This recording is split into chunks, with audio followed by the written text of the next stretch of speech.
बच्चों, वीडियो की इस अंक में हम लोग आज पेज नंबर 91 और 92 पढ़ेंगे, यानी बाजार दर्शन का शेष अंश देखेंगे।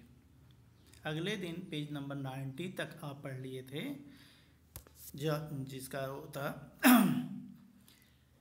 कि निर्बल व्यक्ति ही धन की ओर झुकता है और अबलता है, वह मनुष्य पर धन की और चेतन पर जड़ की विजय है। आज से हमें देखना है कि एक बार पेज नंबर 91 से आप देखेंगे, अपनी बुक में पेज नंबर 91 निकालेंगे। एक बार चूरन वाले भगत जी बाजार चौक में दिख गए। लेखक कह रहा है कि एक बार चूरन बेचने वाले भगत जी ठीक बाजार चौक में दिखाई दिए। मुझे देखते ही उन्होंने जय जय राम किया। लेखक कह रहा है कि देखने के बाद जो ही आमना सामना हुआ, हिंदू धर्म में अभिवादन के रूप में लोग एक दूसरे से मिलने पर जय जय राम जी कहते हैं, वैसे ही उन्होंने भी जय राम जी की कहा। किसके लिए? लेखक के लिए। मैंने भी जय राम कहा। उनकी आंखें बंद नहीं थी, अर्थात बाजार को वह भी अपनी खुली हुई आंखों से देख रहे थे। उनकी आंखें बंद नहीं थी और न उस समय वह बाजार को किसी भांति कोस रहे मालूम हो रहे थे।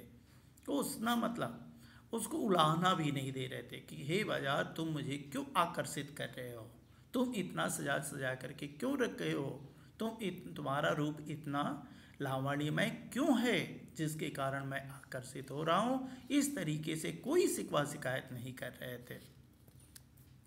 राह में बहुत बालक मिले जो भगत जी द्वारा पहचाने जाने की इच्छुक थे।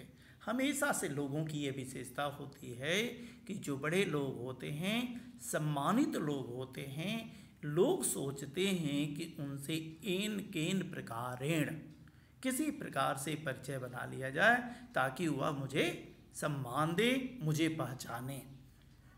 भले उससे पहचान हो या न हो, वैसे ही भगत जी से भी पहचान के लिए बहुत सारे लोग क्या थे? इच्छुक थे। भगत जी ने सबको ही हंस करके पहचाना हुआ, वैसा ही भगत जी ने भी उन सभी लोगों से हंस करके पहचाना और सबका समाचार पूछा, सबका अभिवादन लिया।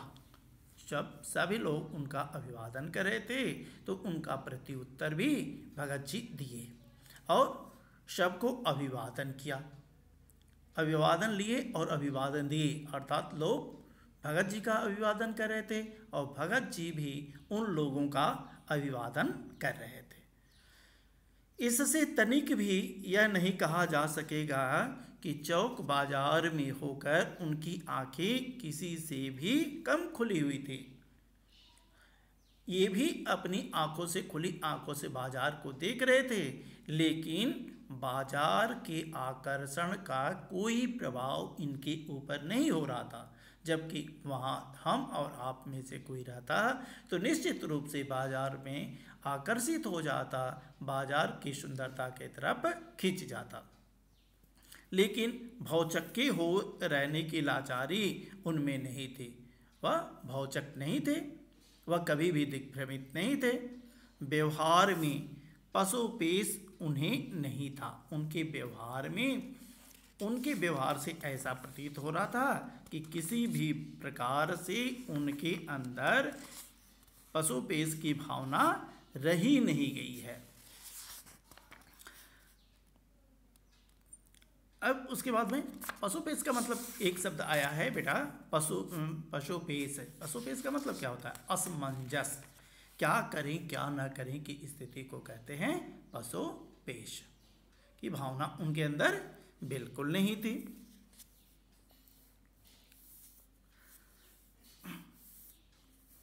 व्यवहार में पशुपेश उन्हें नहीं था और खोए से खड़े भी वह रह जाते थे।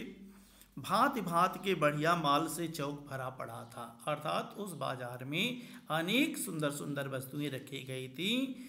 उन सब के प्रति अप्रीति इस भगत के मन में नहीं थी, जैसे उस समूचे माल के प्रति भी उनके मन में आशीर्वाद हो सकता है। इन्होंने कहा कि अप्रीति अप्रेम, उनके प्रति प्रेम का न होना। ऐसा नहीं है कि बाजार में जो भी वस्तुएं सुंदर दिखाई दे रही थी उनके प्रति इनके मन में कोई आकर्षण की भावना नहीं था। विद्रोह नहीं, प्रसन्नता ही भीतर है, क्योंकि कोई रिक्त भीतर नहीं है, कोई खाली स्थान है ही नहीं, लालच है ही नहीं कि ताकि हम इस सामान को खरीद लें, इस सामान को ना खरीदें। हम और आप बाजार की तरफ आकर्षित क्यों होते हैं? क्योंकि हमारे अंदर लालच होता है, हमारा मन खाली होता है। लेकिन भगत जी का मन खाली बिल्कुल नहीं था। देखता हूँ कि खुली आँख, तुष्ट और मग्न वह चौक बाजार में से चलते चले जाते हैं।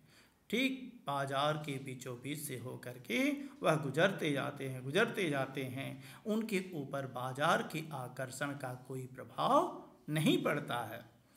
राह में बड़े बड़े फैंसी स्टोर पड़ते हैं, अत्यंत लुभावने फैंसी स्टोर आते हैं, जहाँ पर अनेक लुभावनी चीज़ें रखी गई होती हैं, पर पड़े रह जाते हैं। पड़े रह जाते हैं का मतलब क्या हुआ बेटा? अर्थात उनका भगत जी के ऊपर कोई असर नहीं होता है। कहीं भगत जी नहीं रुकते हैं तो एक छोटी सी पंसारी की दुकान पर रुकते हैं। अब प्रश्न यह उठता है कि पंसारी की दुकान किसे कहते हैं?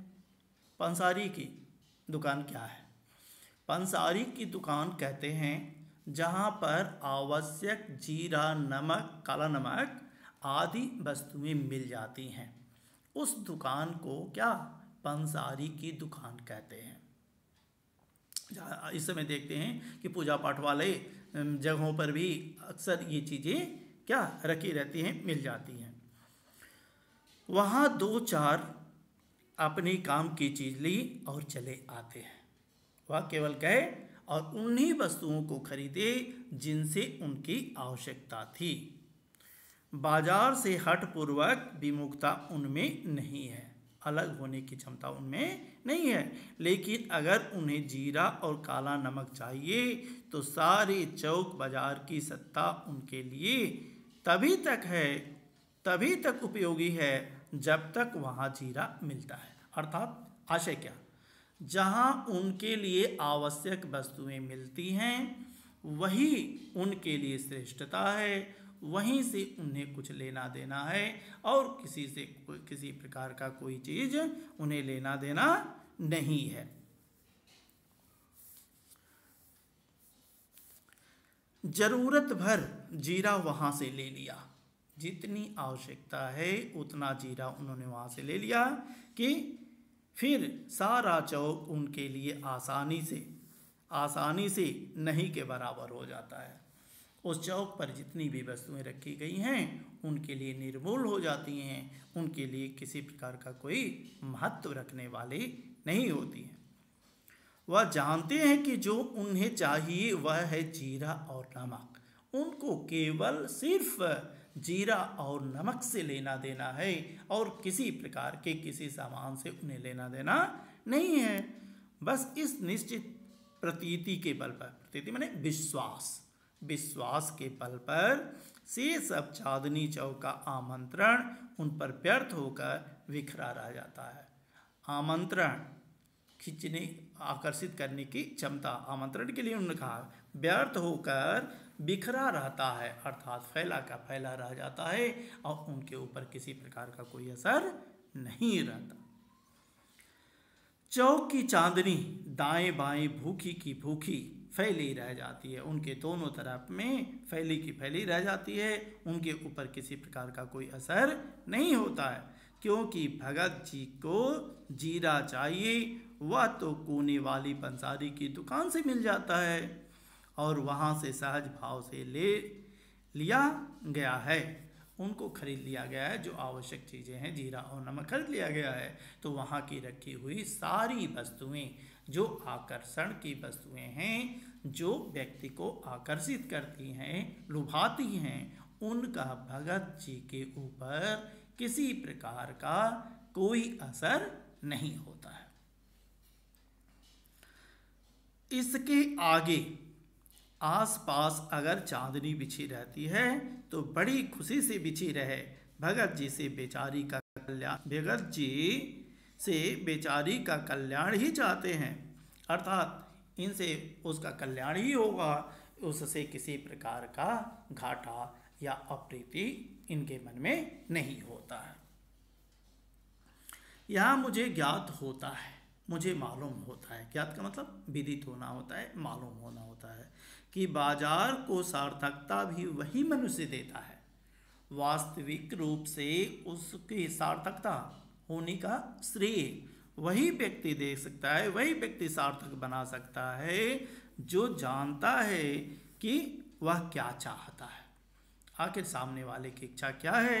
जो चाहता है वही बाजार को सार्थक बना सकता है, और जो नहीं जानते कि वे क्या चाहते हैं, अपनी परचेजिंग पावर के गर्व में अपने पैसे से केवल एक विनाशक शक्ति, नष्ट करने वाली शक्ति, शैतानी शक्ति, व्यंग की शक्ति ही बाजार को देते हैं, अर्थात अनावश्यक चीज़ें खरीदते हैं। बाजार से वे चीज़ें खरीदते हैं जिनसे केवल विनाश होता है, हमारे समाज को नुकसान होता है, हमारे समाज को घाटा होता है, उससे फ़ायदा तनिक भी नहीं होता है। तो आखिर उस बाजार से विनाशक शक्ति, नष्ट करने वाले शक्ति को खरीदने का क्या औचित्य, उसका क्या कारण है, कभी नहीं हो सकता।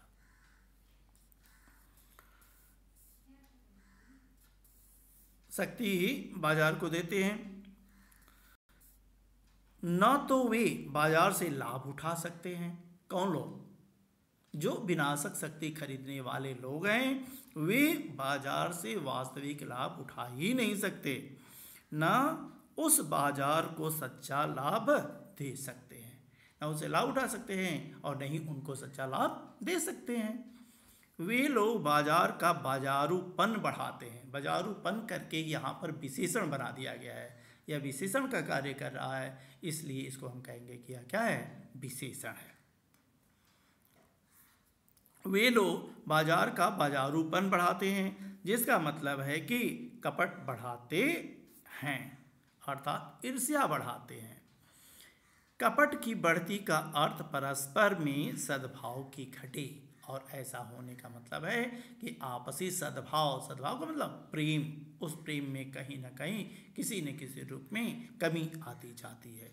इस सद्भाव के ह्रास पर आदमी आपस में भाई भाई और सुहृद मित्र पड़ोसी फिर रह ही नहीं जाते, किसी का किसी के प्रति किसी प्रकार का कोई प्रेम रह नहीं जाता है।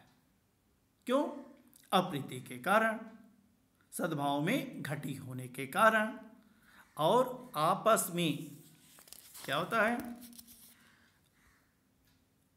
और आपस में कोरे कागज की भांति ग्राहक और बेचक की, और आपस में क्या है, ये ऐसा व्यवहार करते हैं, ग्राहक और बेचक की तरह व्यवहार करते हैं। ग्राहक और बेचक क्या होता है? ग्राहक अपभ्रंश शब्द है, शुद्ध करेंगे तो ग्राहक होता है, और बेचक का मतलब होता है अक प्रत्यय लगा करके क्या, बेचने वाला, विशेषण बनाया गया है। ग्राहक और बेचक, खरीदने वाला और बेचने वाला की तरह व्यवहार करते हैं, अपना व्यवहार करते हैं, मानो दोनों एक दूसरे को ठगने की घात में लगे हों। जब तक ग्राहक दुकानदार को धोखा देने की कोशिश नहीं करेगा, चाहता है ना कि मैं जितना कम से कम में सामान को खरीद लूँ, तो यह एक तरीके से दुकानदार को क्या, धोखा देना हुआ। दूसरे, दुकानदार भी चाहता है कि मैं किस तरीके से सामने वाले को उल्लू बनाकर अधिक से अधिक क्या करूं, पैसे इसके ले लूं। तो दोनों एक दूसरे को क्या, धोखा देने की जुगाड़ में रहते हैं, कोशिश में रहते हैं कि कम मौका मिले कि हम सामने वाले को क्या करें, धोखा दे दें। एक की हानि में दूसरे का अपना लाभ दिखता है। जैसे दुकानदार की हानि हुई तो ग्राहक का लाभ हुआ, ग्राहक का लाभ हुआ तो दुकानदार का हानि हुई, और वह बाजार का, और यह बाजार का बल्कि इतिहास का सत्य माना जाता है। ऐसे बाजार को बीच में लेकर लोगों में आवश्यकताओं का आदान प्रदान नहीं होता। आवश्यकताओं का मतलब जो आवश्यक वस्तुएं हैं उनका आदान प्रदान नहीं होता, बल्कि शोषण होने लगता है। किसी न किसी रूप से वह व्यक्ति शोषण का शिकार हो जाता है, शोषित बन जाता है। तब कपट सफल होता है। निश्चित रूप से कपट को क्या बढ़ावा मिलता है। निष्कपट शिकार होता है। निष्कपट जिसमें कपट नाम की चीज़ ना हो, कपट का मतलब ईर्ष्या होता है, जिसमें ईर्ष्या ना हो, ज्वेलसी ना हो, जलने की भावना ना हो। ऐसे बाजार मानवता के लिए विडंबना है, केवल एक कल्पित मात्र है, धोखा मात्र है। और जो ऐसे बाजार का पोषण करता है, जो ऐसे बाजार का समर्थन करता है, जो उसका शास्त्र बना हुआ है, वह अर्थशास्त्र सरासर वास्तविक रूप से औंधा है। औंधा का मतलब क्या होता है बेटा? औंधा का मतलब उल्टा होता है। यह सब कुछ क्या है? उल्टा है।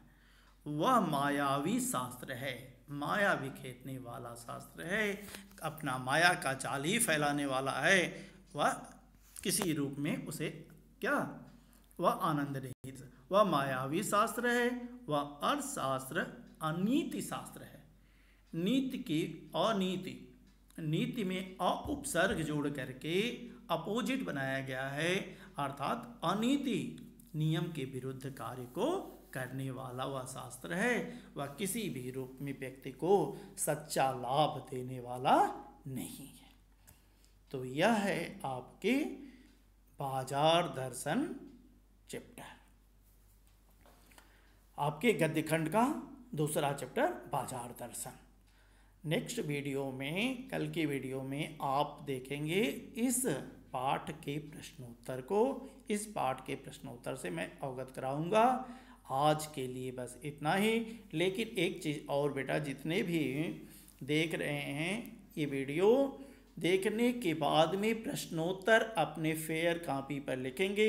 स्कूल खुलने के बाद में तुरंत ही आपकी कॉपी चेक की जाएगी, क्योंकि आप जानते हैं बोर्ड में जो 20 मार्क का इंटरनल असेसमेंट होता है, उसमें यह 5 नंबर आपका कैरी करता है। तो जब तक आप अपनी कॉपी नहीं दिखाओगे, ये 5 नंबर तुमको कदापि नहीं मिलता है। तो गृह कार्य में आप क्या करेंगे? इस पूरे चैप्टर को दोहराएंगे, देखेंगे, जहाँ से कभी कमी होती है उसके बाद में पूछेंगे। दूसरी बात यह है कि व्यू बहुत कम आ रहा है, सभी बच्चों का देखना अत्यंत आवश्यक है। और प्रश्नोत्तर इसके माध्यम से रोक रोक करके आप लिखोगे और लिख करके स्कूल खुलने पर चेक कराओगे। आज के लिए बस इतना ही। धन्यवाद। मिलते हैं अगले वीडियो में।